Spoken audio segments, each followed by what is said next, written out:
My second lecture. Yesterday I gave the definition of this notion of freeness or free independence. I told you it's like classical independence. It's a rule for calculating mixed moments in free variables. But the rule is not so easy to understand what it really means. And in principle, one can calculate any mixed moment in terms of the individual moments. But this formula is not, okay, the structure of these formulas is not clear. In principle, it's a recursive way to doing it. But we have to understand better what really this formula is and how we can use it for doing something meaningful with it. Okay, and in the formulas I also showed you, indicated that it seems to be a kind of non-crossing structure which goes with the whole thing. And today I want to make this a bit more precise, to get the first step into seeing what really the relevant structure of these formulas is. And I want to do this by proving a free central limit theorem, and also give you the result. If you have a notion of independence, first result in classical probability theory, a very fundamental result is the central limit theorem. And so, of course, if we have a non-commutative analog of independence, we can ask what is the corresponding result there. In particular, what do we get in a limit? In the classical case, we get the Gauss distribution in a limit, but what do we get in a free case, if we get anything? Good, okay, so this was one of the first questions of Voiculescu, which was also answered by Voiculescu, and he gave a proof of this, but in a quite analytic approach. And somehow my first investigations in free probability around my PhD thesis, very long time ago, those were really to understand what Voiculescu was doing and understanding it in a more combinatorial terms by also elucidating this non-crossing structure. So that's what I want to show you today. Okay, so I want to talk about the free central limit theorem. And the central limit theorem, of course, I'm taking sums of independent variables. I normalize them in the right way, and then I hope that they converge to something. Okay. So what I have, of course, is an infinite sequence of random variables. And, okay, I want to do the free central limit theorem. They should be free, but actually I want to do the classical and the free theorem in parallel, so that you really see it goes very parallel, and at some point, of course, you have to decide what you want, and then you see the difference. You see the similarity, and at some point you see the difference between freeness and classical independence. So I assume now a sequence of random variables. So let's say 1 and 2 in a sequence, living in some commutative or non-commutative probability space, and I assume they are either independent, classically independent, or free. Neither all of them are independent or either all of them are free. At a later point I will specify which I want. And then I want to take their sum, and in order for a central limit theorem, I assume maybe to make it easy, I assume that all have the same distribution. So they are classically IID, identically independent, identically distributed. On the free case, they are FID, free and identically distributed. So they are identically distributed. So all of them have the same moments. I'm doing a moment approach. I assume they have moments, and I want to understand the moments of the sums. And then I have to assume two things about the first and the second moment. Namely, the first moment should be centered. So this should be 0. So phi of AI should be equal to 0. And then, of course, I have to normalize the second moment, and I normalize this to be equal to 1. Okay. That's the same as the variance now. Okay, and then I want to consider a normalized sum. So I'm summing, let's say, the first n of those guys, A1 plus up to AN. And of course, in order that this can have a limit, I must normalize it in the right way. And the normalization in the central limit theorem is, of course, square root of n. Just so that I have that the second moment of this guy is equal to 1. Okay, good. Okay, and now the question is, does this, if n goes to infinity, converge to something? To what does it converge? And of course, if I'm in the classical case, then I know it converges to a Gauss distribution. But what about the free case? Good. Okay, and so how do I calculate this? And I really want to talk about moments. So what I want to see or understand are the moments of this guy. Of course, they should converge to the moments of my limit distribution. So in the classical case, they should converge to the moments of a Gauss. But we want to see what happens in a free case. Okay, and so I just try to calculate those moments and see if I can control the limit. Yeah. So let me take Sn, the mth moment. I want to understand this for any m. And so what is this? This is of course 1 divided by n. I get a square root for each power, so I have m over 2 here. Okay, and then I of course have just phi of the sum of a1 plus an to the power m. Yeah, and now I just multiply this here out, and then I will get a sum of many terms, each of them involving a product of the i's with all possibilities for having the indices distributed there. So this is 1 over n to the power m over 2, and then I get here a big sum of all possibilities where I take here a product of m of the i's, and I have to sum over all possibilities for the indices. So I call them here I1, AI2 up to AI m, and I'm summing over all possibilities where the I1, the indices, up to IM are just running between 1 and n. Because each of the guys here can be one of the A1 up to AN. So this is the n. Good, okay, and in this form, and I'm interested in the limit n going to infinity, and just in this form, this is of course very hard to control because this sum here depends on n. If n is going to infinity, it's getting more and more terms. Okay, and now, what comes to the rescue is that actually one has to realize that many terms in this sum actually give you the same value. If each value is different, I cannot say it's a limit of, I cannot exchange the limit and the sum. I must try to get a feeling for how n really appears. Okay, and the point is that many terms are the same, namely actually the value of such a mixed moment here does not really depend on the actual value of all the indices here, but it only depends on where the indices are the same and where they are different. And this is essentially because I have an independence or freeness rule. Okay, so what I'm saying is that phi of, let's say, AI1 up to AI m, this is, in many cases, this is the same as a phi of a different term like this, let's say J1 up to a Jm. And this happens in those cases where the positions, where those indices are the same, is here and here the same. So, and I essentially, I encode the information about where the indices are the same and where they are different. I encode this by a partition, which I call the kernel of my index sets. So I say this happens if the kernel of this multi-index set here, so this tuple I1 up to IM, is the same as the kernel on this side. Okay, but maybe, this meaning the indices are the same at the corresponding place. Maybe I make an example. This hopefully makes it clearer. So what do you mean by kernel of IM? Yeah, I said maybe in the example precisely. So I mean the kernel is a partition telling me where the indices are the same and where they are different. But let me explain it with an example. So namely, let me take phi of, let's say, A1, A3, A1, A5, and A3. Okay, and in this, the only thing I have to know about the indices here is where are they the same and where are they different. Okay, and this gives me a partition by saying, okay, I have here positions 1 up to 5, and now at position 1 and 3, I have an AI, so this is the same index here. Okay, at position 2 and position 5, I also have the same. So this is this one, but of course they are different. I have here a block I'm decomposing the positions 1 up to 5 into subsets, which I call blocks, and in each block I have the same indices, and here 5 is alone for itself.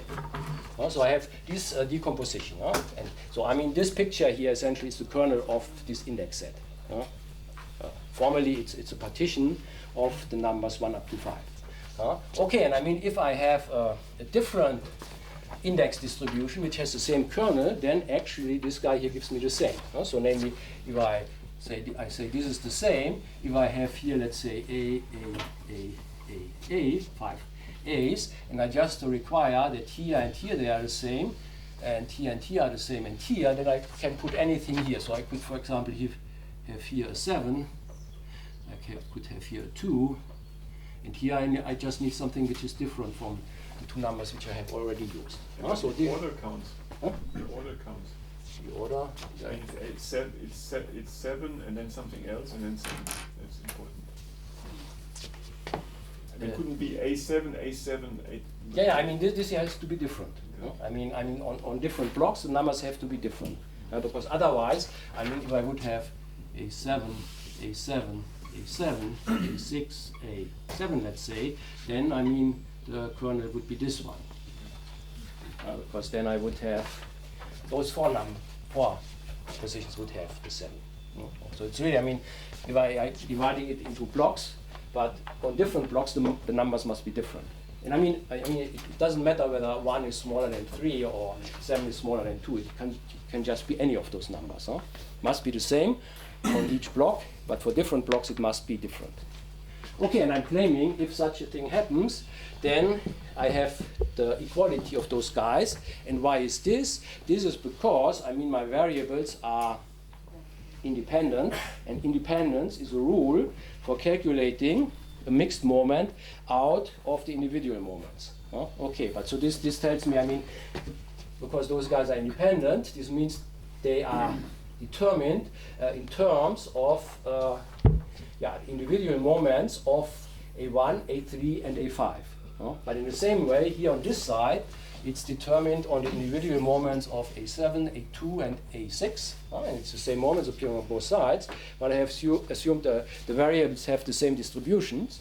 They are identically distributed. So I mean, each moment of A1 is the same as each moment of A7. Each moment of A3 is the same as each moment of A2, and each moment of A5 is the same as each moment of A6. So if I calculate the mixed moment as my polynomial in the individual moment, I will get the same on both sides. Okay, in the classical case, of course, I mean, this here just factorizes into the second moment of A1, the second moment of A3, the second moment of A5, then it's totally clear. In the free case, I mean, we don't really know what the formula is. We know there is a formula, but that's enough for this argument. So I don't really have to know the precise structure of the formula. Good, okay, but then, I can go on, and maybe, so, I mean, many of the terms here have the same value, and the value only depends on this information about the kernel, and so maybe it's a good name to give the corresponding moment here a new name, and of course this depends on the kernel. So I mean, this guy here, I mean usually, so this here is something which I denote by pi. Pi is a partition of my elements, in this case 1 to 5, and then I would call this here kappa of pi. So this only depends on this value here. Okay, and now in my summation, now I have here a sum over many terms, but I can decompose this into classes because the values which I get here only depend on this partition. So I just collect all the terms corresponding to the same kernel together, and then I just get a common value for those, and I just have to see how many index tuplets do I have which contribute for this. Okay, so I can continue here. I have 1 over n m over 2, and now I'm summing over all possibilities for those kernels of my indices which can appear. So I'm summing over all pi in p of m. So those are partitions. I mean, I have here m positions, and those are partitions. So partitions is a decomposition of here the numbers 1 up to m into subsets non-empty subsets which are disjoint, and the subsets together, that their union is everything. So it's just a decomposition into non-empty subsets. And the subsets I'm calling blocks. Here I would say, here the partition is here given by the decomposition. I have here 1 and 3, 2 and 5 and 4. This is the block 1, 3 at position 1 and 3. This is the block here at position 2 and 5, and this is the block at position 4. So this is a decomposition into subsets. Okay, but usually I draw the pictures, because maybe it even give you a better feeling. Good. Okay, so I'm summing over all pi, and then I get for each index tuple which has this as a kernel, I get the contribution kappa pi, and then I have to think about how many index tuples do I have which has this as a kernel. So I have ei such that the kernel of I is equal to pi. Okay, but this is now a very easy problem to think about this, because what do I have to do? If I want to have this as a kernel, then so how can I distribute my indices such that they exactly correspond to this picture? For the first block, I can put in any index set. I know the index here and here must be the same, so I put here the same number, and I have n possibilities for them, because I have n possible indices. Okay, then for the second block, I can put in any number which is different from the number which I have chosen for the first block, so I have n-1 possibilities. Okay, for the next block, I have n-2 possibilities, and so on. Okay, and if n is large, this is proportional to n to the number of blocks. So if for large n, whether I take n times n-1 or whether I take n squared doesn't make a difference. So say this is proportional to n to the number of blocks in pi. Okay, so this means here I have now, or maybe now I have really a clear dependence on n. N goes to infinity. That's what I have to control. So this here grows like n to the number of blocks in pi, and here I also have an n dependence. So what I have here is the sum over all pi in partitions of m elements, and then I have kappa pi times n to what? To the number of partitions of pi minus m over 2. Good. Okay, and now I have to control this if n goes to infinity. And now, of course, the good thing is this sum here is now a sum which doesn't depend on n. It's partitions of m. M is the power which I consider. This is fixed now, of course, for the moment. N goes to infinity, and the only n, this here is behaves when n goes to infinity like this. Okay, so the only behavior in n is here, and this is very easy to control. Of course, I have n to some power. If the power is bigger than 0, okay, I will have problems, because then it explodes. So this better should not happen. And of course, the smaller ones go to 0. So the ones which survive, which make a contribution, are exactly the one where this is infinity, where this is 0. Okay, but first I should see that this cannot explode, and a priori it might explode, because what is the biggest number which I can have for the number of blocks in pi? This is actually not m over 2, but this is m, because it is somehow the smallest partition is the one where I only have different indices. This would be a partition like this. This would have 5 blocks. Okay, which would be bad. So I have to see that such, a priori, such guys appear here, but of course I still have this factor kappa pi. They make a contribution, and so hopefully their contribution should be 0. So that's the crucial thing which I still have to see. And of course this has to do with the fact that I have centered my variables. That's why I need the centerment. Okay, so.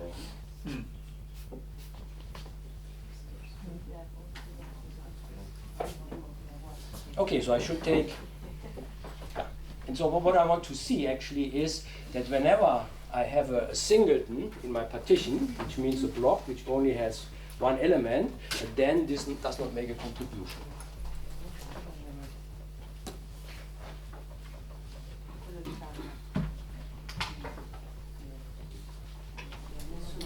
yeah, okay, so consider a pi which has a singleton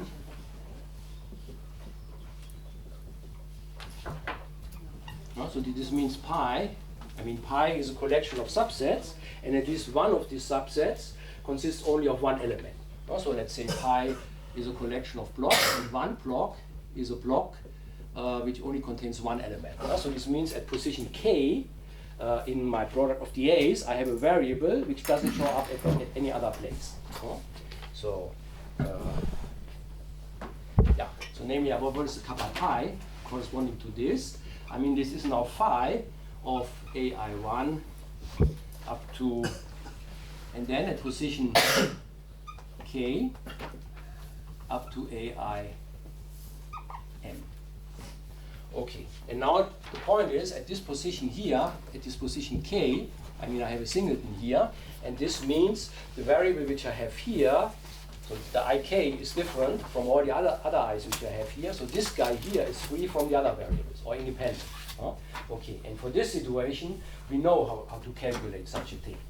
So now I need a little bit about how to calculate the mixed moments. Again, in the classical case, of course, it's totally clear, but in the free case, we saw that for such a situation, you have the same formula. Because this is now, I have here something, I have here one variable, but this is free from all the other guys. So in principle, this is the situation that I have here phi of, let's say, A, B, C, where the B is free from the A and the C, and then we saw that also in the free case, we get here the factorization that this is phi of B, phi of A times C. That was one of the third order formula which I showed you last time. Okay, this is like in the classical case. Okay, and that's the only thing we need here, the only precise structure we need about the formulas for the free case.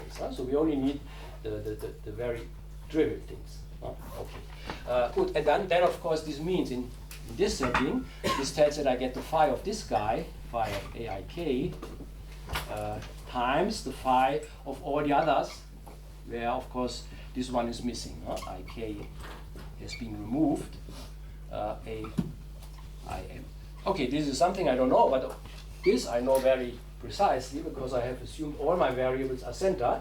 I mean, they have all the same distribution, and the first moment is 0, so this thing is equal to 0, which means the whole thing is equal to 0. Okay, so this tells me that if I have a pi which has at least one singleton, then this does not make a contribution. I mean, a priori it shows up in this, but this factor here is equal to 0. Yeah. Sorry? Yeah. Why in the second phi there is still A of ik? No, I did this here as a check, which means I should remove this. Okay. So maybe I should write it as AK minus 1 times AIK plus 1. No? Okay, so that's a short form for this. Thank you. Good. Yeah, you see why I prefer the short form, but anyway. Good, yeah, okay, so this tells me that if I have a partition which has at least one singleton, then it doesn't make a contribution. So this means the partitions which make a contribution cannot have singletons. So this means there is no block of size 1, which means each block must have at least size 2. Okay, so this means in this... You are saved. Sorry? This means that you are saved. Yeah. Luckily, this means that actually I have at least size 2, which means I can have at least m over 2 blocks. Okay, and now you see from those blocks which still make a contribution here, only those ones survive in the limit where I have exactly m over 2 blocks. Because I mean I have n to this power, and if this here is smaller than 0, it will vanish in the limit. So what in the limit survives are exactly those pi for which each block has exactly size 2. And that's what I call a pairing or a matching or a pair partition. So those are really the guys which survive in the limit of my central limit theorem. And that's true both classically and free. And of course, now I have to look what is their contribution. And there, of course, there will a difference appear between the classical and the free situation.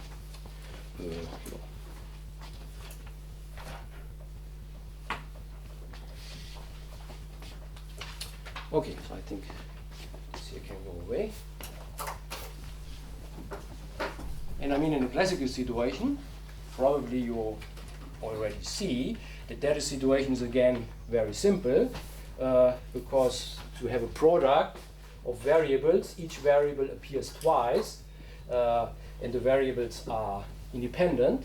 And of course, I mean, because everything commutes, you can just bring it in order that you have the square of this variable, the square of this variable, the square of this, and then it just factorizes. So it just factorizes into the second moments of the variables which are involved. The second moments were normalized to 1. So what I get is just a contribution 1 for each of my pairings. And so this means what I do there in the classical case is just counting pairings.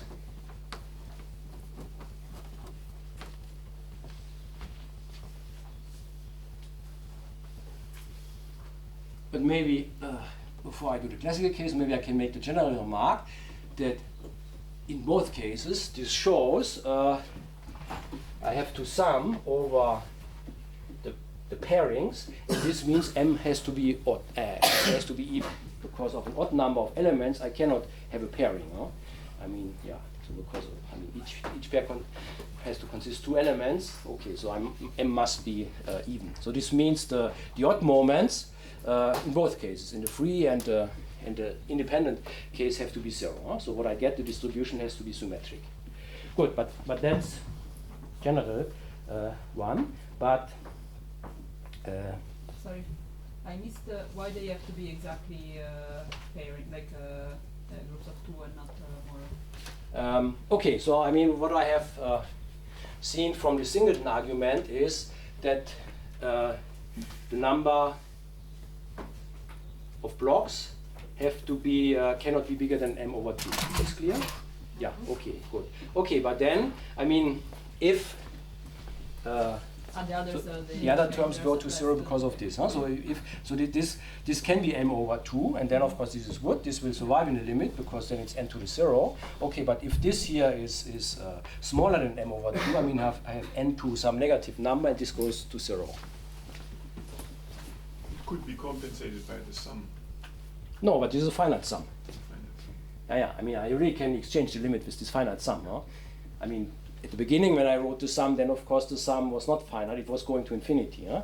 But the crucial thing is this depends on m, and m is fixed. Huh? So there are only a finite number of partitions of m.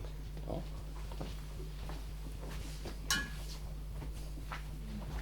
Yeah. So maybe let me write down first the general result, just so if n goes to infinity of my mth moment of Sn. So we saw that this is given by the sum over the pi's, and now I write P2 of m, and with this I mean the pairings, or the matchings. So where each block has size 2. So here I mean pi is a collection of blocks, pi, but the number of each block, number of elements there is equal to 2 for all of them. That's what I mean with a pairing or matching. Okay, and then I get a contribution kappa pi. Good. Okay, and now, yeah, one has to really see what this concretely is. One has to distinguish, do I now want to do the classical, or do I want to do the free central limit theorem? And let us first do the classical one, because there everybody knows what we should get. And of course, it's somehow easier. So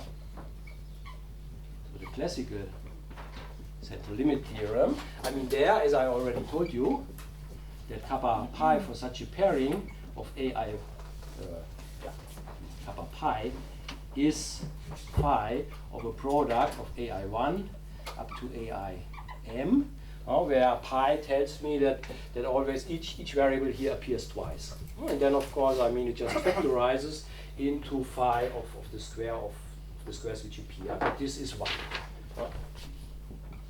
And this is true for all pi, for all pairings. So this means what I get here, each pairing makes a contribution 1, so I'm just counting how many pairings do I have.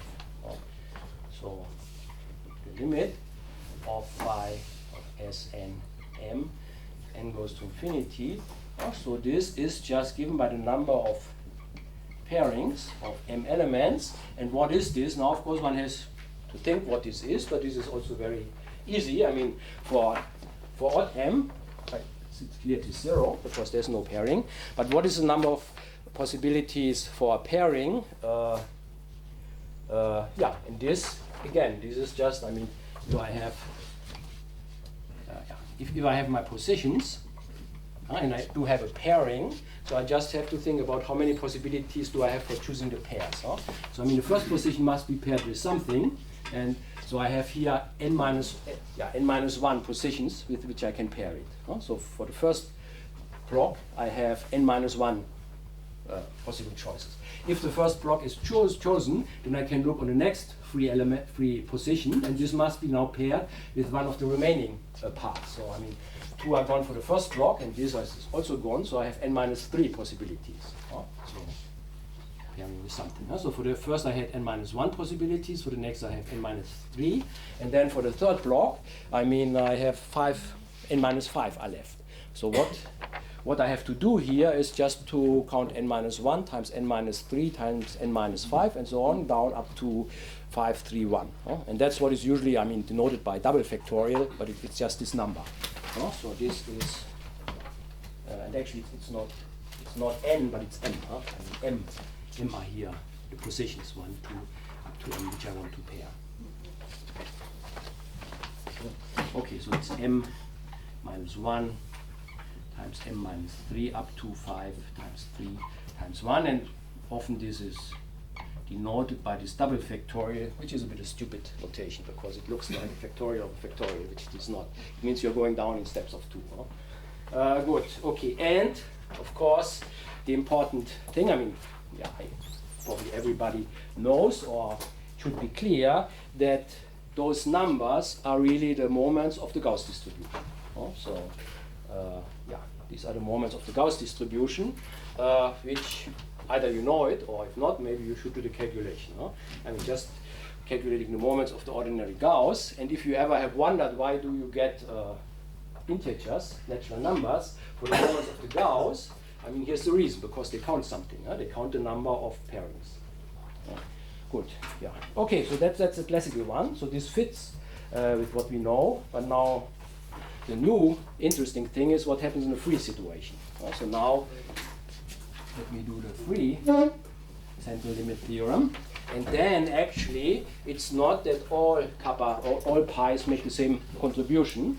I mean, some of them still make the contribution 1, but others make the contribution 0. It really are 2 possibilities. And this now really corresponds to the fact whether my pi is non-crossing or crossing.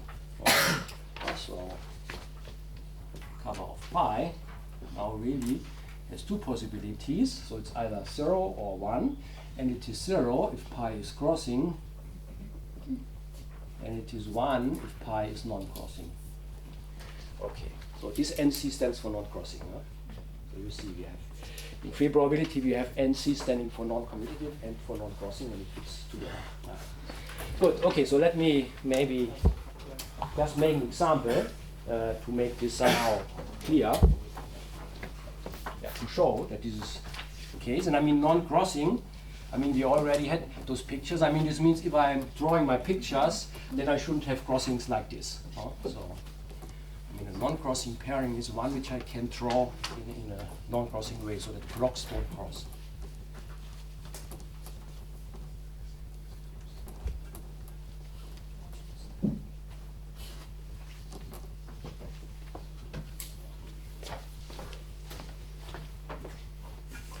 Yeah, okay, so let me, as an example, maybe let me first do an example for a non-crossing guy, just to see, I mean, there I get 1, there I get the same as I get in a classical situation. So let's say, for example, I take kappa of a non-crossing pairing, let's say this one.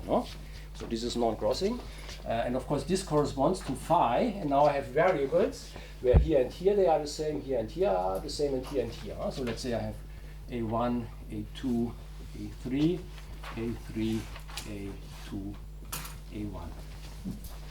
So this is this pairing.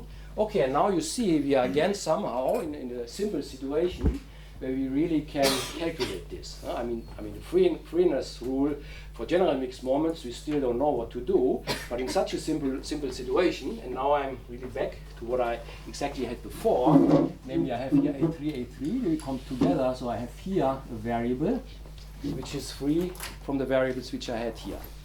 So this is again the situation I have A, B, C, and B is free from the A and C, and then it just factorizes into phi of this times phi of where I remove this. So this is now just the same as I can take this out, phi of A3, A3, and then I'm left with the rest, A1, A2, A2, A1. And you see, I have now reduced my pairing to this one, so I have essentially removed this inner block. I have removed the block which connected two neighbors. Okay, and now I can do the same. Now this A2 here is the middle guy, which is free from everything else, and this factorizes now again. I'm taking it out, phi of A2, and then I'm left with phi of A1, A1. As you see, I have removed this block here now, and I'm here. Okay, now you see I have again the same factorization as I have in the classical case. So and I just get 1 because all of those guys are 1. Okay, so in the non-crossing case, and non-crossing really is exactly, I mean, a pairing is non-crossing if successively I can remove blocks consisting of neighbors, because that's what I really need here for doing this. And maybe let us look now on a crossing situation. Let's say a kappa of, maybe let's say this guy here. So this is crossing. I mean, I have here one crossing. Those two blocks have a crossing. And this is phi of, so what do I have? Let me say 1, 1, 2, 2, 3, 3. So it's A1, A2, A2, A3, A1, A3. Okay, and you see I can now do a little bit of what I did before. I mean, here A2 and A2 come together. So this guy here is free from the rest, so I can factorize this. For this I have to do, so this is phi of A2, A2, this comes out, and I'm left with the product of the other things, A1, A3, A1, A3, and here I have this. So you see I could remove this block here. The block consisting of neighbors, I could remove this, but then I come to a situation where I don't find neighbors anymore, which are the same variables. Okay, but now maybe you see I have now come to a situation where the definition of freeness applies. But what was the definition of freeness? Freeness told me that phi of some product is equal to 0 whenever I have alternating products. So this means my variables must come in an alternating way, and each of them is centered. But here I have an alternating product of my variables. I have the 1, the 3, the 1, the 3 alternating, and because my assumption was that my variables are centered, so I have exactly this situation. So this means this guy here is equal to 0 by the definition of freeness.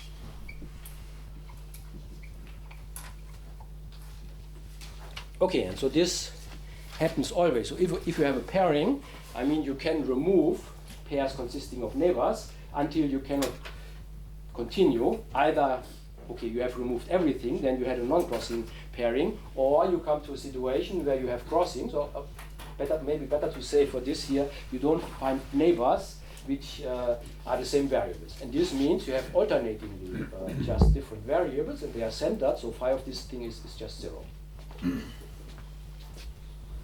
Okay.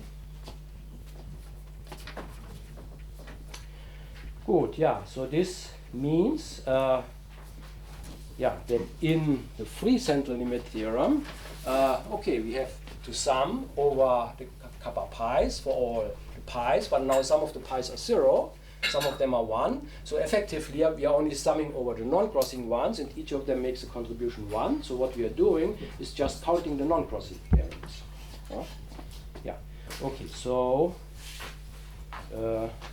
maybe that's the analog of the statement in the classical situation. I mean, there I had the limit of my mth moment is given by counting all pairings of m elements. Yeah. So instead of 2 and 2, what if we had 4 and 5 then? Okay. I mean, it's not 4 and 5 because I mean I have pairs, so they must be the same, the index. Or, I mean, I need this. I could put a 4 and a 4 here. Okay, but you can't do 4 and 5 because you're considering just pairs. Yeah, it has to be a pair because otherwise, if I would have here 4 and 5, I mean then I would have this pair. It's not a pairing anymore then, huh? Okay. Yeah. So the point is, I mean, I have reduced in the first step. I have reduced just everything to pairings. Huh? In the beginning, I have the sum of all partitions, but then the first step was just going down to pairings. And pairings, I really can control. There, I can calculate how this mixed moment factorizes. So you need, I need a little bit of the rules for how to calculate mixed moments, but I only need the ones which are very easy to see how they So the work. simplification mainly comes from pairings, right? Yeah. I mean, in the beginning, if I sum over all partitions, then of course, I would have to calculate any mixed moment. Of course, I cannot do this at the moment. Huh? But if I go down to pairing, it's a very simple situation where I really can do it. So that's the beauty of this central limit theorem. In the central limit theorem only keeps the information about the second moment in the limit. Huh? Everything else goes away. That's what I was doing here concretely. Good, so this limit here, in the free case, goes to infinity, is now given by counting the number of non-crossing pairings of n. I denote the non-crossing pairings by nc for non-crossing, and this 2 again tells me that I have pairing. Okay, and of course, as we saw by general reasons, I cannot pair an odd number of numbers, so this is 0 if m is odd. But the question, of course, is what is it if m is even? Huh? So it's again a counting problem, like here. Yeah. Just in the classical case, if I take psi equals the experience to go back to my central limit theorem with the classical version, when I take Sn power m, I have to assume that all the moments up to m are finite. Yeah. I assume here in this setting, I assume all moments exist. Okay. Because the moment method I can only do if the moment exists. Huh? So this is not. This is giving a proof of the classical central limit theorem if all moments exist. Of course, not a proof if I don't have moments, or even if I need all moments. But it's really a proof because the convergence to the Gauss is determined by convergence of the moments. The Gauss is determined by its moments. So it's really enough to check the moments. This really gives a proof of the classical central limit theorem under some conditions on my input. Okay. Yeah. Good. Okay. So what we still have to do? We understand the classical case. This is Gauss because all pairings were easy to count. Non-crossing pairings, maybe a priori are not so clear how to count them, but because they are non-crossing, they have a very nice recursive structure, and that's what we do. So what we can do is to derive a recursion for the numbers of non-crossing pairings. And so maybe I just give them a name. At the moment I don't know what they are, so let me call them a CK. So CK should be the number of non-crossing pairings of 2k elements, say. Okay, and then the question is how do I count them? So what is CK? And I want to derive a recursion for them. You can say here I also derived the recursion, huh? Because I chose the first block, and then I was left with doing the pairings of m minus 2 elements. Huh? But this is a very simple recursion, which I can just by iteration write down directly what the solution is. Here maybe it's more complicated, but still it can be done, and it really shows you the nature of this non-crossing feature. Okay, so.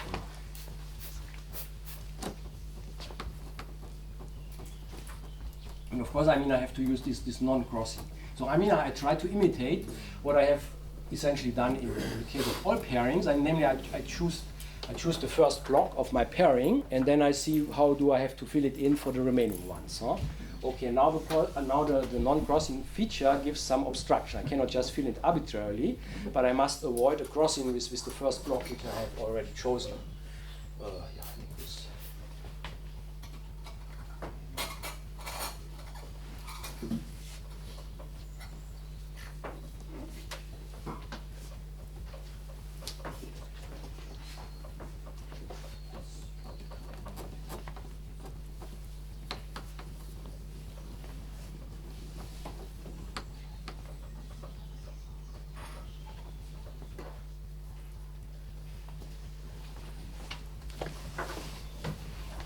Okay, so if I want to count,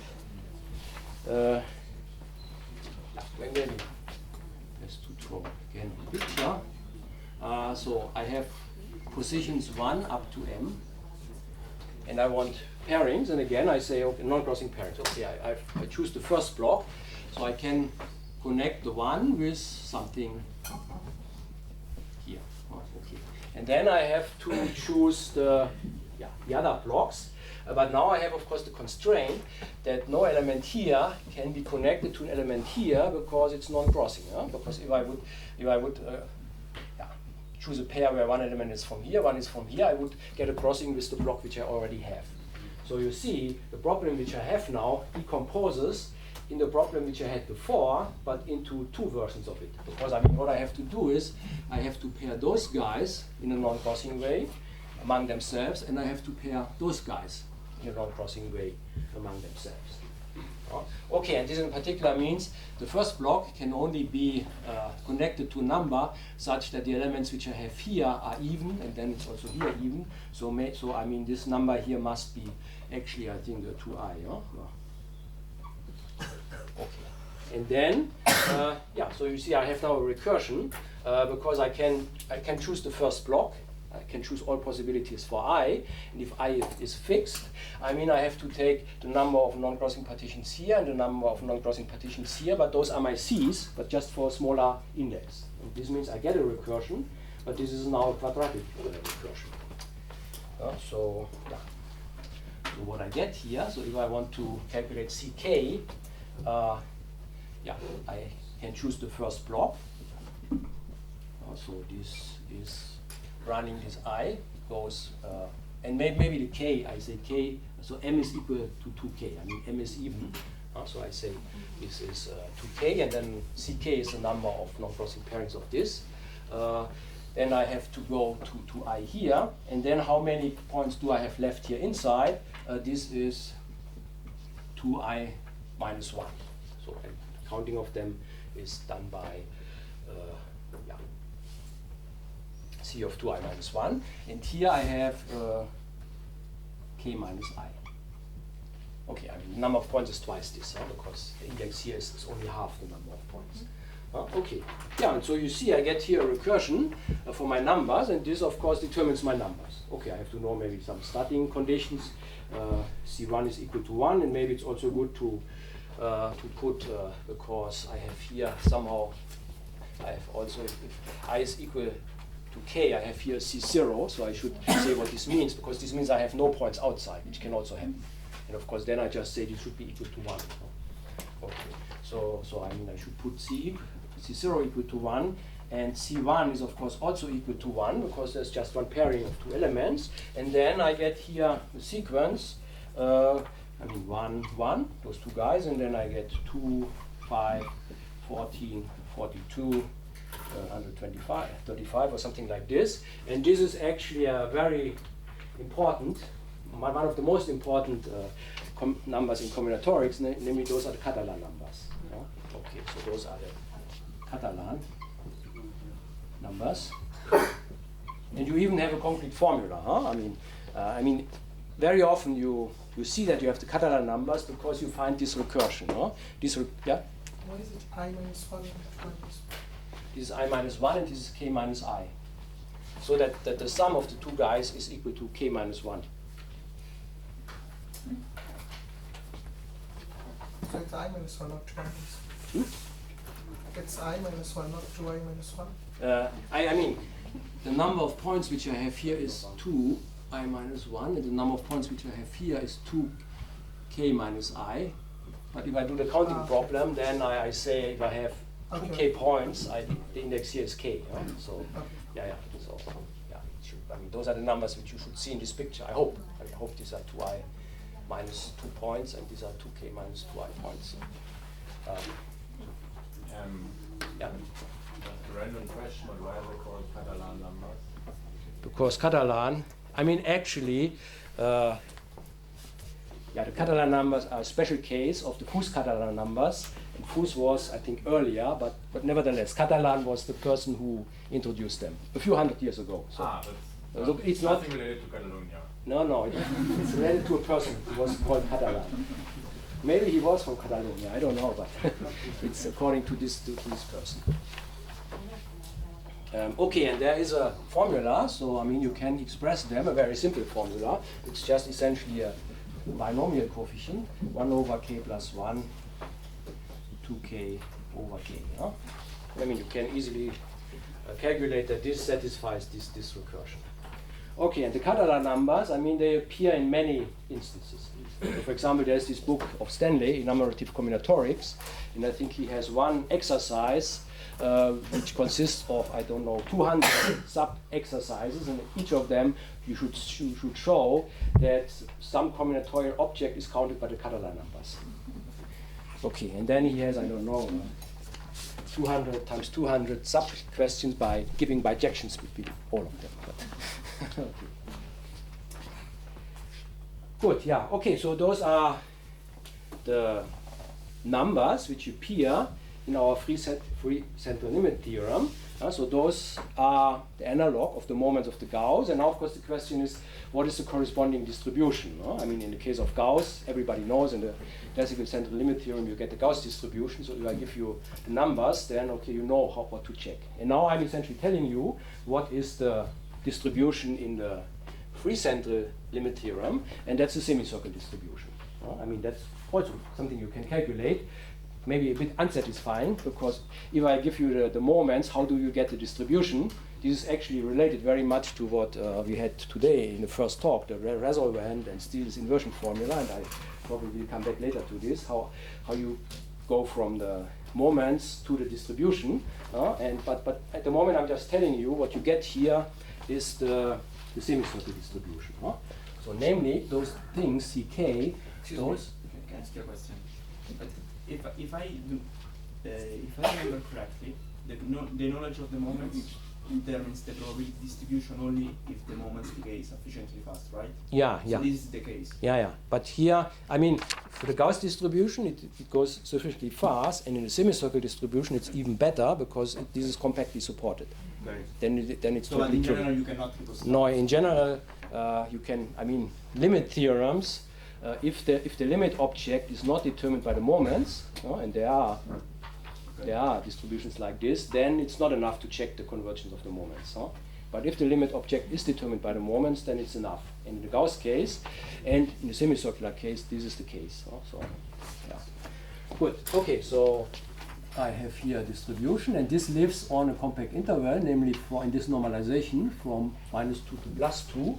So I take the case moment, or actually the 2 case moment, and then the density is just 4 minus t squared. Dt, So really this has a density and the distribution looks like this. So it's like a semicircle. So this is called the semicircular distribution. Okay, and so the semicircle distribution is the analog of the Gauss distribution.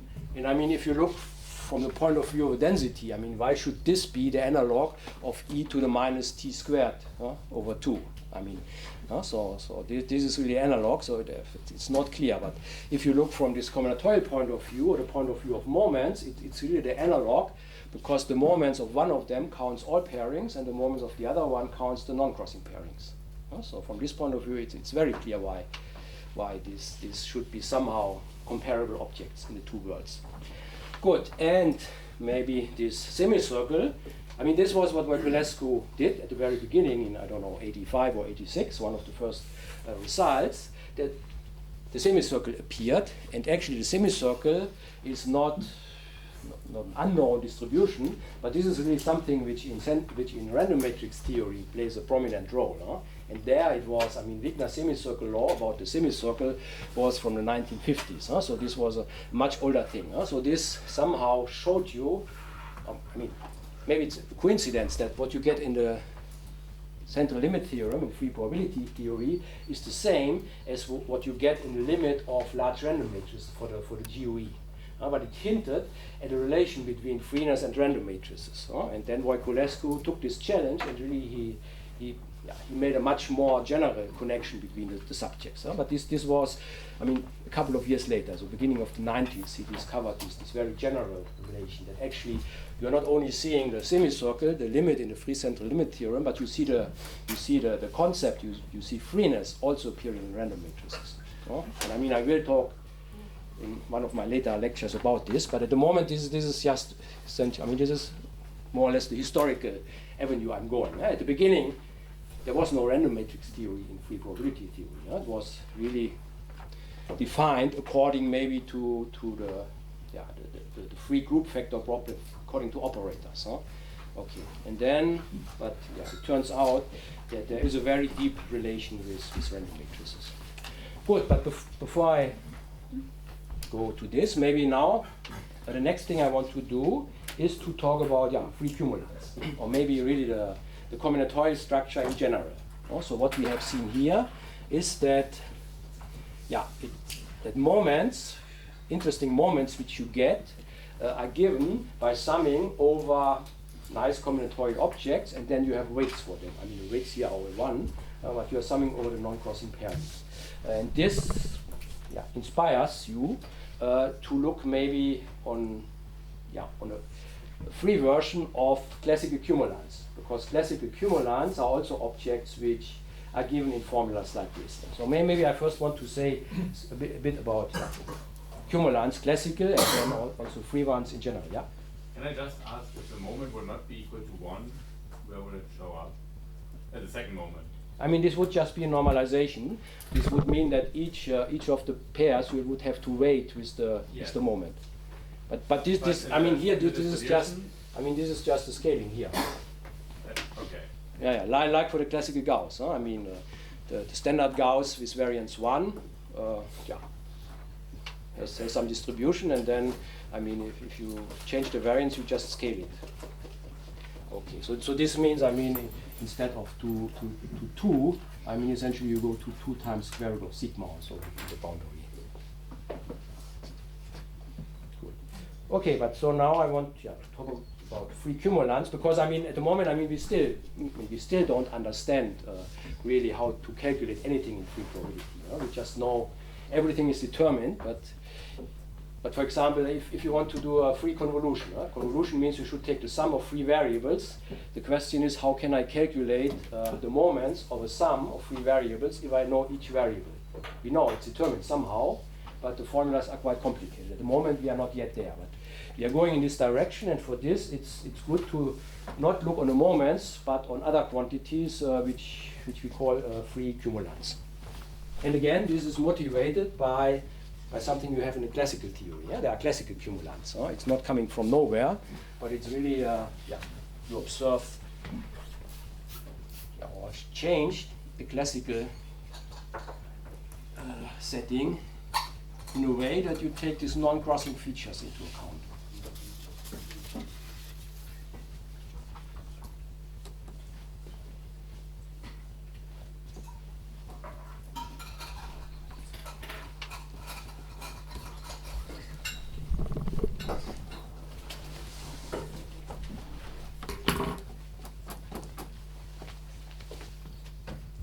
Okay, so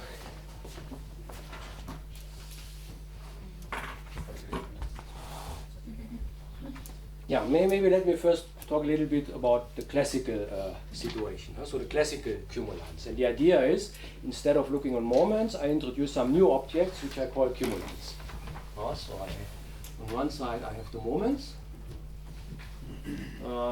and I want somehow relate this to new objects which I have to define somehow, and which of course should have then some nice properties. So the definition should be made in the right way. And so the moments, yeah, okay, maybe just about the language. I mean, in physics, I mean, the moments would be the correlation functions, and the cumulants are the connected correlation functions, or sometimes also oscillator functions. So, I mean, the moments are like correlation functions, and then, I mean, you have these many contexts, you have these connected correlation functions, and they are the cumulants of those guys. And in some contexts, in statistical physics also, I mean, they are also called oscillator functions sometimes. That's the same. Okay, and then I think the notation in physics, I mean, a correlation function you would denote by something like this, and the connected guys you put a C somewhere, something like this. So that's very often.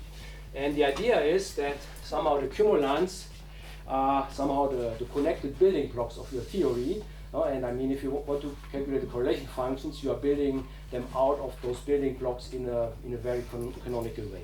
So I mean here essentially you can say that the correlation functions, if you want to get everything, this is given by the sum over all connected building blocks.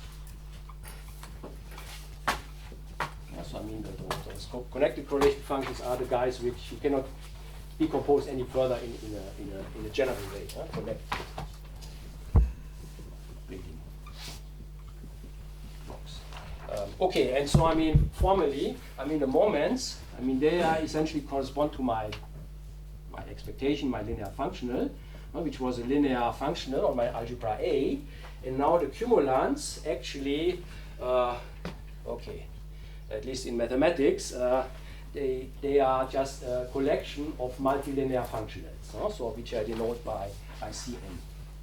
C are the classical cumulants here. And I mean they go from An to C, so this means they have n arguments. Each argument comes from my algebra, and they should be linear in each argument. So they are n linear. Okay, and the relation.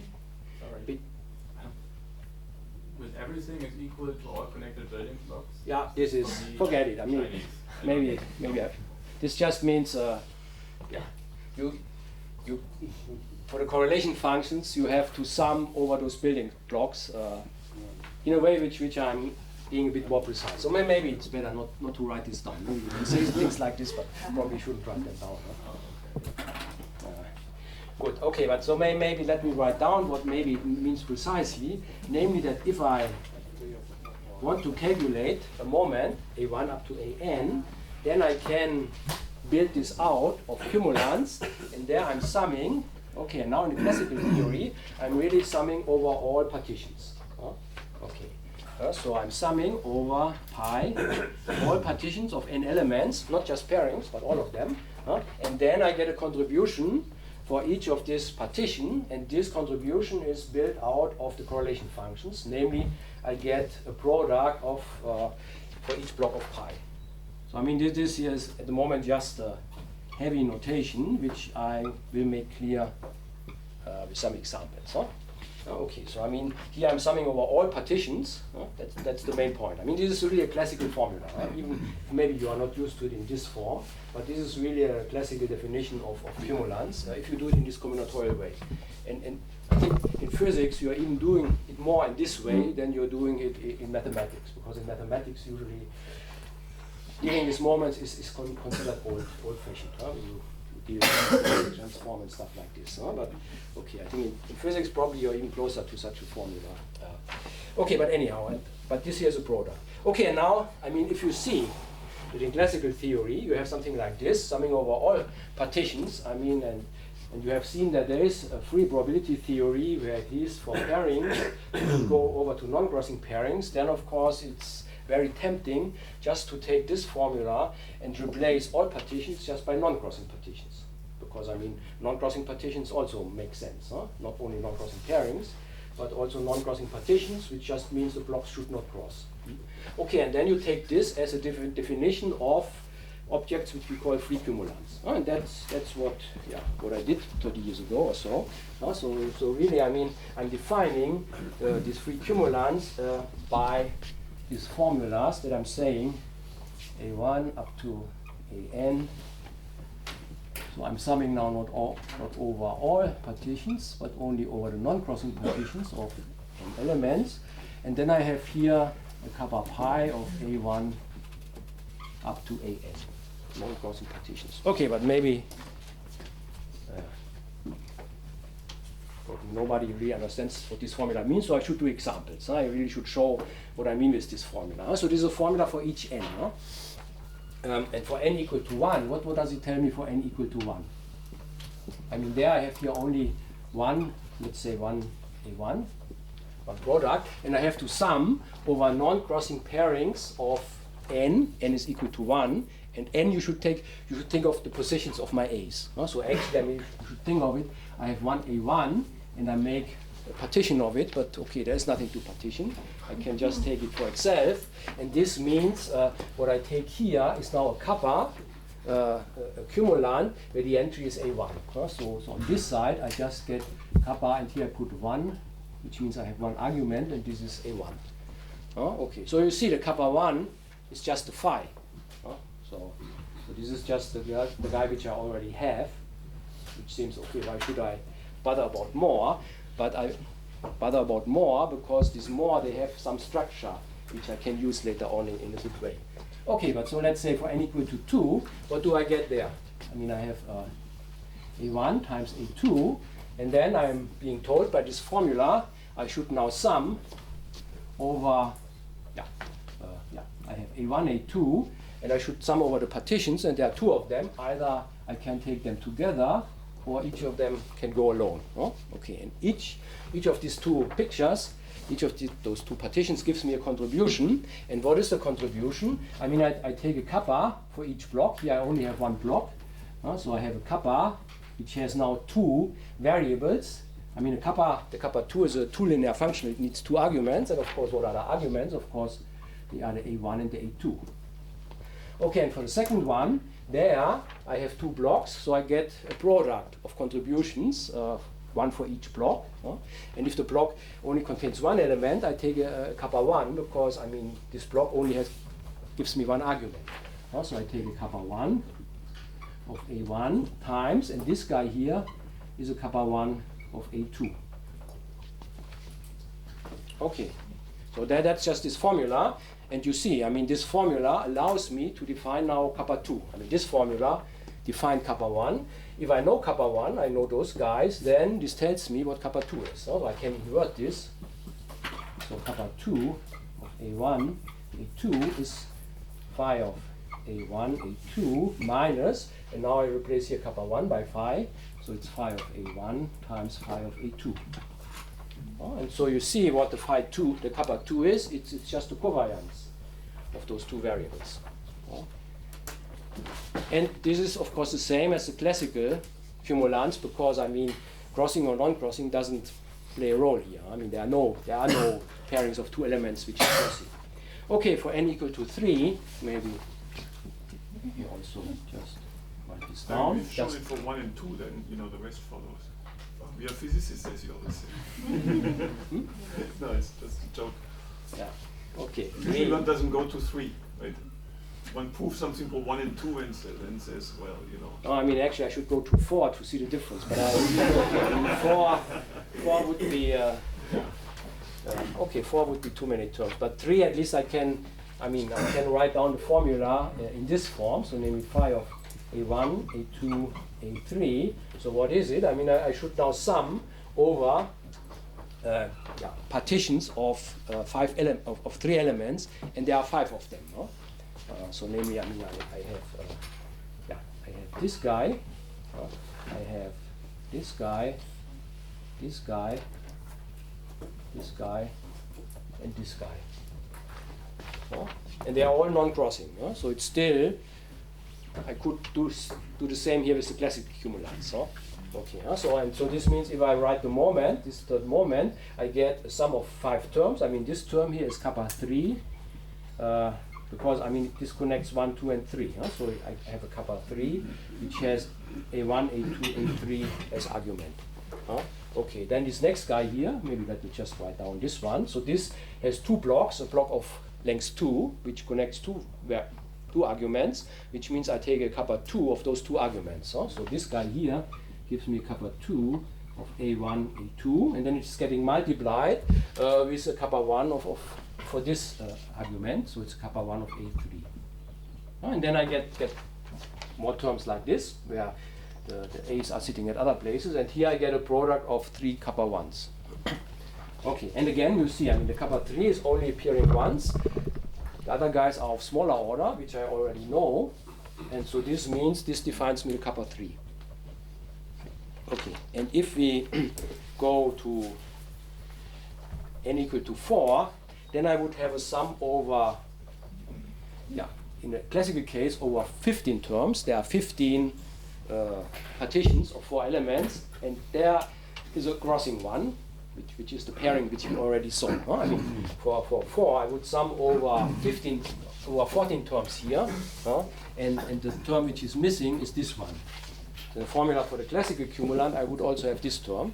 In the formula for the free cumulant, I don't have this term. So this means the fourth free cumulant will be different from the fourth classical cumulant. Cumulants up to order 3 are the same. Good. Okay, so this is, of course, this is just definition. I mean, you can define whatever you want, but at least there's some hope that this is a good definition. And why is this a good definition? What are cumulants good for? They are good for to decide whether variables are free or not.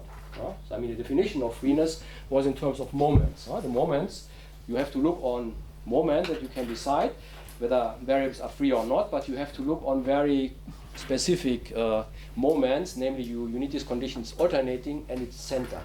And that's conditions which are not so easy to control. I mean, usually you have something which maybe neither is centered nor alternating, and you can, I mean, each of these you can repair easily, but not both at the same time. I mean, if it is not alternating, you're just multiplying neighbors together. If it is not centered, you can center each variable by subtracting its mean, but then you are destroying the other property. So it's not so easy, and this makes this, use this formula makes it so so useless in a sense. Then it's better to go over to the cumulants, and maybe now let me give you the main result about how the cumulants allow to decide about freeness.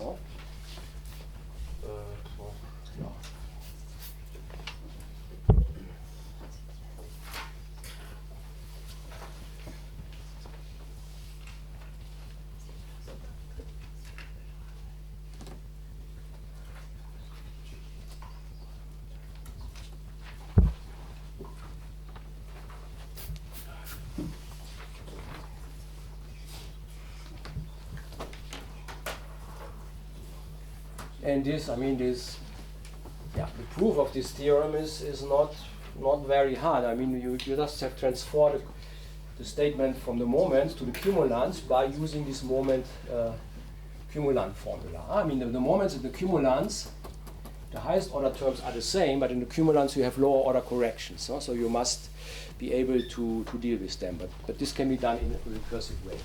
Good, but anyhow, I'm not giving you the proof, I'm just giving you the statement, but the proof actually is not too hard. If you know what you want to prove. Okay, so this is a theorem which was done by myself 30 years ago. The problem with giving these lecture notes is that you always get reminded how old you are. So. Oh, don't say that. Okay, so this was 94. Good, okay, and the statement is that actually freeness is equivalent to the vanishing of mixed cumulants. So, I mean, the following are equivalent. So namely, I mean, I'm looking on random variables. So I have a collection of variables which are indexed by some index set. And then, okay, I want them to be free. By definition, I have to check on the level of moments, but I can also equivalently check something on the level of cumulants. And again, I mean, the statement is that many cumulants are equal to 0, which looks like the moment condition, but what you require of your arguments is much less heavy. So it's much better to work with this. So namely, what we need on this level is that for any n bigger than 2, so I'm looking on all cumulants of lengths bigger than 2. So I have at least 2 arguments. And I have arbitrary indices, which I put in there. So let's say I1 up to In, I have n arguments for my index set. We have that I'm looking on the cumulant and cumulant where I'm plugging in the corresponding variable AI1, AI2, up to AIN, that this is equal to 0 under some condition, of course. But now the condition is not this alternating and centeredness, but it is just that, I mean, this is a mixed cumulant, which means at least two different variables are showing up here. So this means I have at least 2 indices which are not the same. I don't bother where they are sitting or whether the variables are centered. I just require that I have 2 different arguments showing up here. So whenever there exists an L and a K such that the variable at the position L is not the same as the variable at the position K. Oh, okay, that's what usually we are framing as saying mixed cumulants vanish. Good. Okay, and yeah, this is, I mean, I don't require that the indices here alternate, and I don't require that my variables are centered. I mean, getting that, maybe it's a very good point of getting rid of the centeredness. Okay, and why is this? This is the case because if one of my variables is equal to 1, then it is always equal to 0. So cumulant where one entry is equal to 1 is always 0. So I mean this is part of the proof essentially. If I have a 1 at one position and the other positions don't matter, so this is equal to 0 always if n is bigger than 2. And maybe this is somehow consistent with the fact that 1 is free from everything. Like in classical, I mean the constant 1, constants are independent from everything, and in the free world also constants are free from everything. And this on the level of cumulant means that if I have a cumulant and I put the 1 as an entry, then it is always 0, because it's also free from itself. So I mean, it doesn't really matter what I have at the other positions. And this can be used to get rid of the centeredness condition, because this tells me that if I have a cumulant and I center the cumulant, then nothing changes. Which means the centeredness condition is, I can require it, but I don't need to require it because I can always introduce it. Okay, and maybe just to see. So I mean, to see this maybe in a concrete case. So for example, if I take kappa 2 of let's say a comma 1, so I'm claiming that this is equal to 0, and maybe kappa 2 we know explicitly. So in this case, maybe we just check that indeed it is the case. So kappa 2 of a comma 1. So what is this? I mean, kappa 2 is phi of the product. So it's a times 1 minus the product of phi of the argument. So minus phi of a times phi of 1. Okay, and so you see, I mean, this here is phi of a, and phi of 1 is always 1 in our setting. So this is indeed 0.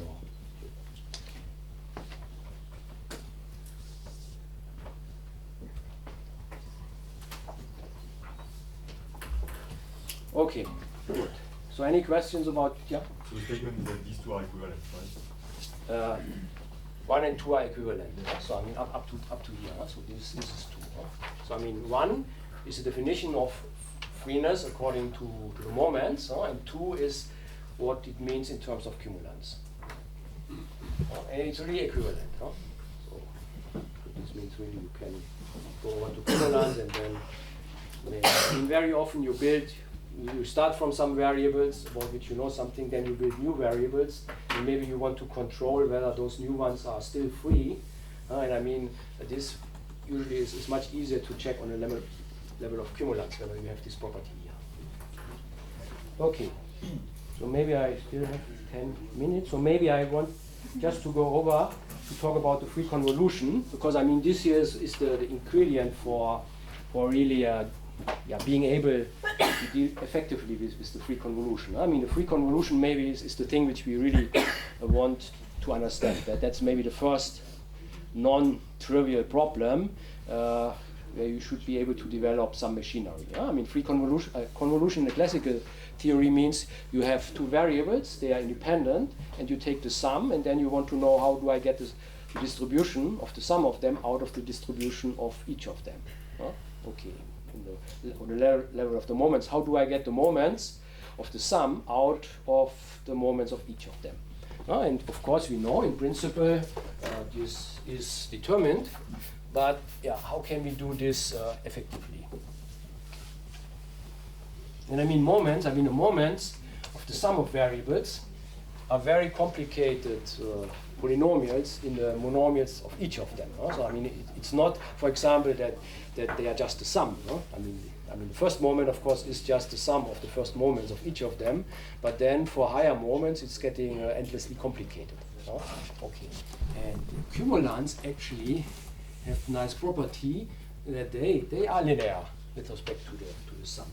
This depends on this one. So let us maybe check this. So this is about the free convolution. This was also introduced by Voiculescu, also at the very beginning, and he also developed an R-transform machinery for dealing with this. And so the question is, if A and B are free, so this means the moments of the sum of A plus B are determined by the moments of A and the moments of B. Moments of A and of B. Yeah, okay. Okay, but the question is, how is this concretely? So, and now I say, okay, if I look on the level of the moments, I don't really know. So, and I'm now telling you, okay, instead of looking for the moments, look on the cumulants. Okay, the cumulants here, of course, are multilinear objects, but if I have one random variable, what do I mean with the cumulants of this random variable? Of course, it means that I'm just plugging in this variable here, because that's the only information which I have. If I talk about the moments of a random variable, I apply phi to any power of them. If I talk about the cumulants, I just put in my variable in these kappas. Okay, so let's say I mean a kappa n of A.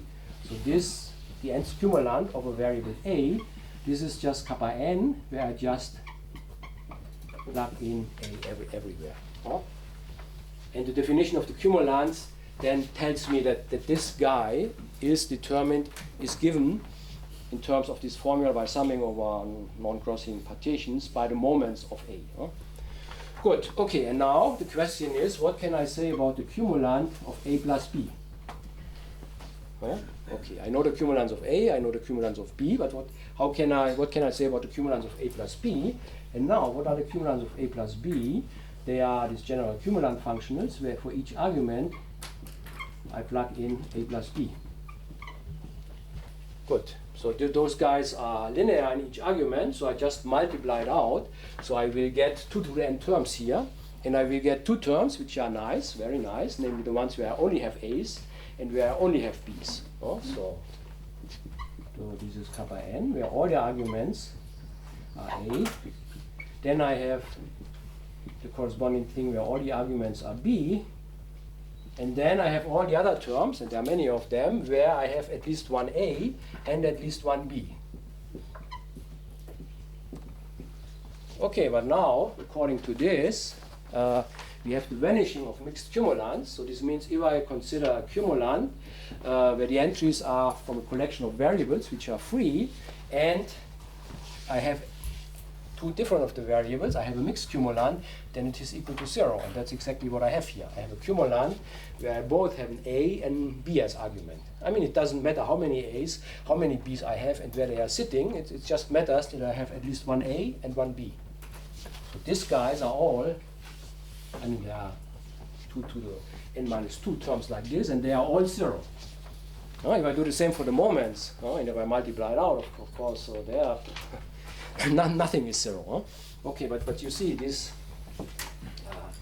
managing of the mixed cumulants is a very powerful thing because it really throws away many terms, and now you see that the cumulants actually they are just additive because this here is now just the nth cumulant of A, and this is the nth cumulant of B. So the moments and the cumulants really are additive. Very much different from the moments. And of course in the classical theory you have the same. For example, the variance. The variance is the second cumulant. This is additive for independent random variables. Good, so in this sense, free cumulants linearize the free convolution. So that's very, Is it evident that the cumulants are linear? I mean, if you have this theorem, I mean here, okay, so I get this, and then I get all those other terms. Yeah, but I question the first thing. How do you get this in? Like, is it clear that the cumulants are linear in all the entities? Yeah, I mean that follows from the definition, so. Because you have phi subtracted by phi square basically, and phi square. I mean, phi is linear obviously, but the cumulants. Yeah, but I mean the cumulants they are linear in each of their arguments. I mean I'm putting in. I mean you should say on the level of the phi. I mean if you have phi of A1 times AN. I mean for writing it. This maybe you should say this is a phi n of A1, A2, up to AN. This would correspond more what you have for the cumulants. For the cumulants, you have a cumulant for each number of arguments. On the level of the phi, you could do the same, but phi is then just you multiply the arguments, and you take phi. And then I mean this is linear in each of the a's here. Okay, but maybe you should look on the formula. I mean, for example, the kappa 2, kappa 2 of A1, A2. So what was this? This was phi of A1, A2, minus phi of A1, phi of A2. So this is linear in A1, and this is linear in A2. I mean, it's not linear in I don't know in what. Here you really have here commas. You don't talk about the multiplicative structure on this side. You just consider this as a linear functional in each of its two arguments. And the same is for higher cumulants. So you really, I mean it's better to have different arguments here because if I would put A here, everything would be in A. Then it would be maybe harder to say what means linear in the A. It's not linear in the A. It's really just linear in each of the arguments separately. Yeah, but this follows from the structure of the formula where it is defined. So the problem is really to understand this formula because it is written very much in a compact way. So you should look on the examples. And then you have the concrete formula, and then you see everything more or less. Good. Okay, so what do I want to say? Yeah. So we're saying that you have the same structure also in the classical case, but the difference is that the cumulant from the fourth on is different. So this is the only difference between the classical and the free case. Yeah, but it's a big enough difference. Okay, no. Yeah. Okay, but the structure is the same also. The structure is the same. I mean, it's really if you express the moments in terms of cumulants, it's a formula you are summing over all partitions or non-crossing partitions. But the difference is a non-crossing structure that appears only from the fourth Yeah, because only if you have 4 points, you get a crossing partition. Okay. Yeah. And I mean, you can also invert this formula. Of course, I write it in this form because that is a very nice formula. You say the moments are given by summing over all partitions with the cumulants. If you invert it, I mean, you see you get minus signs and you will also get numbers there. But abstractly, this is just a Möbius inversion. So you really can also write the formulas in the other way around. And then you're summing over the corresponding partitions or non-crossing partitions, but you get coefficients there, which are somehow the Möbius function of the corresponding lattice. I mean, all partitions and non-crossing partitions form a lattice, and you have a Möbius function there. And what you are doing for inverting it is a kind of Möbius inversion. but it's in a classical case you can write the coefficients somehow explicitly. In a free case it's much harder to write them explicitly, so I always prefer to write the formula in a way where all the coefficients are just 1. And then say you can in principle invert it, but you can argue. I mean, you can argue with either form of the relation for many things. So very often you don't need the explicit form of the inversion, but of course it can be done. Huh? I mean, instead of saying that phi of A1, A2 is kappa 2 of A1, A2 plus kappa 1, A1, kappa 1, A2. I mean, you can also write this formula here. I mean, this somehow is the inversion of this one, in a sense. And this is true on all levels. You have formulas like this. But it's really, you get signs and you get also integer coefficients in the higher order formulas, which are also somehow related with the Catalan numbers. The Catalan numbers show up everywhere. Good, okay, but I think I should stop for today, and or maybe, I mean, we are already made a big step, but still, I mean, okay, we have now the cumulants linearize the free convolution, but I mean, we still don't really know how to calculate the cumulants. I mean, I have the moments, and then I have the cumulants, so this is a sequence of numbers. I know how I get this sequence of numbers combinatorially out of the sequence of moments, but if I want to do calculations, in particular, if I really want to go back to a probability distribution, I mean, I need more analytic tools, and this means I should translate this combinatorial relation into a relation for generating power series, which can then be promoted to analytic functions, resolvents, Cauchy transforms, or whatever.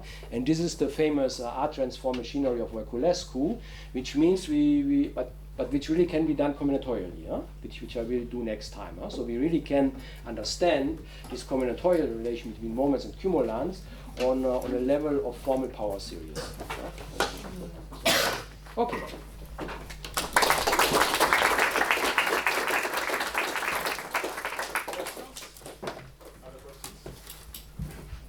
Actually, I have a question. So, as you say, when in classical probability, instead of using moment, using the Fourier transform, and this also allows to generalize all the central integral to alpha stable law, for example. These things, these generalizations are first using the Fourier transform, and then the equivalent of alpha stable law exist, or? I mean, in free probability, you also have the analog of all stable distributions. But of course, I mean, you need the analytic theory. I mean, if you go over to the R transform and the Cauchy transform, then you can use analytic tools which go beyond moments. But I mean, you have the analogs of all these limit theorems in the classical setting. Thank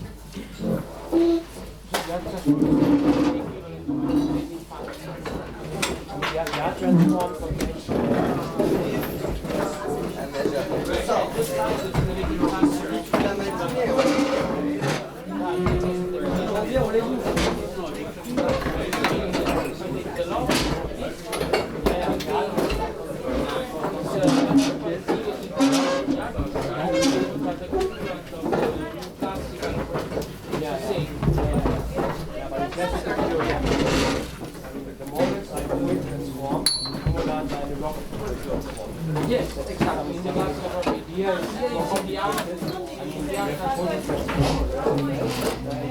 transform the relation between them functional relation. It doesn't look like they do wrong. But this is just writing this. Hello.